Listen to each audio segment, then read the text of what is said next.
Just when things are about to really get more exciting with the ongoing 2018 World Cup in Russia, all of Africa's 5 representatives to the tournament are back home and most probably now following the event on television. It's hardly what most African fans and even the teams themselves had expected. It is the reality the millions of fans now have to deal with.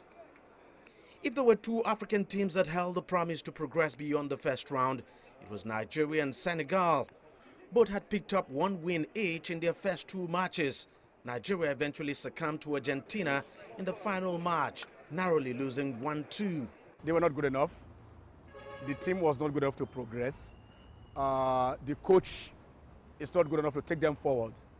And basically that is the thing. We failed because of poor psychology. We failed because of largely poor administration and understanding why we have to be part of the World Cup.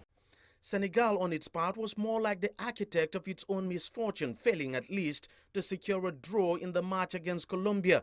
It would end up missing the chance to go through on fair play rules, with Japan nicking it. They tried so much because they gave us the first win, and the draw against the Japanese side was actually the one that brought the reason why they have to compare them on with Japan on that fair note.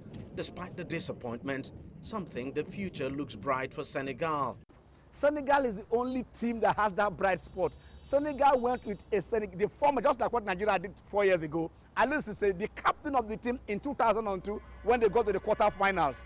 I mean, what is Haveranda has done for Morocco? What has Hector Cooper done with them? You not just go and bring in any white man to come and coach Africa. There is one thing with you leading your country with patriotism. You are going to war. You don't borrow generals to go to war.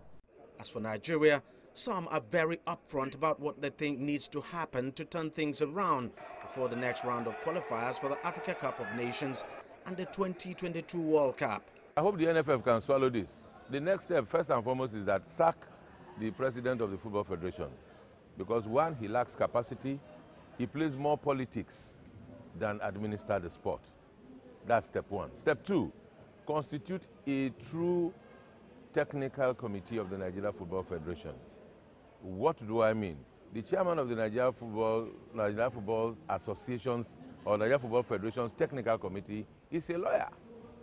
No matter how a lawyer loves football, he can only love football. He can only market football. He can only promote football. He cannot understand the technicalities that is entailed in the development, in the building, in the structure, in the architecture of football.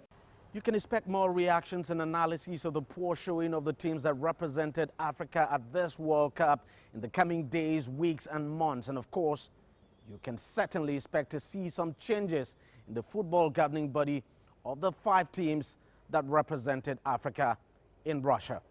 Deji, Badmus, CGTN, Lagos, Nigeria.